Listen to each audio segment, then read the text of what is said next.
পরম প্রেমময় শ্রী শ্রী ঠাকুরের শ্রীচরণে কোটি কোটি প্রণাম জানাই। পরমারাধ্যা জগজ্জননী শ্রী শ্রী বড় মায়ের শ্রীচরণে কোটি কোটি প্রণাম জানাই। পরম পূজ্যপাদ শ্রী শ্রী বরদাস শ্রীচরণে কোটি কোটি প্রণাম জানাই। পরম পূজ্যপাদ প্রধান আচার্যদেব বাবাইদা শ্রীচরণে কোটি কোটি প্রণাম জানাই এবং সকল সৎসঙ্গী গুরু ভাইদের আনন্দিত জয় গুরু জানাই। আজ পবিত্র মহালয়ার দিন, তাই এই মহালয়া নিয়ে শ্রী শ্রী ঠাকুর কি বলেছেন আমি সেই বিষয়ে আলোচনা করব। মহালয়া মানে শুধু দুর্গাপূজার আগমন বার্তা নয়। মহালয়া হচ্ছে পিতৃপুরুষদের শ্রদ্ধা, কৃতজ্ঞতা ও স্মরণ করার দিন।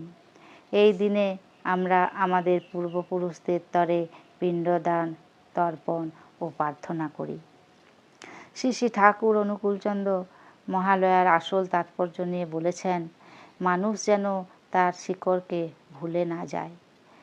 পিতৃপুরুষদের আশীর্বাদ ছাড়া জীবনে শান্তি, সমৃদ্ধি ও উন্নতি আসে না।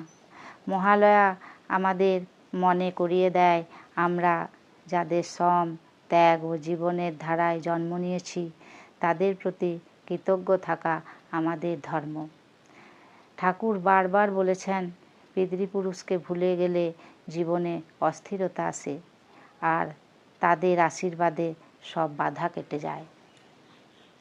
তাই মহালয়ার দিনে শুধু আচার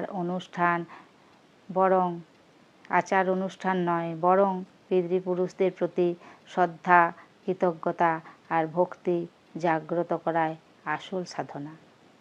শ্রী শ্রী ঠাকুরের বাণী আমাদের শেখায়, মহালয়াতে হোক জীবনের নতুন সূচনা, মহালয়া হোক শিকড়ের প্রতি কৃতজ্ঞতার প্রতিজ্ঞা, আর মহালয়া হোক আত্মার পরিশুদ্ধি ও ভক্তির প্রকাশ। জয় গুরু।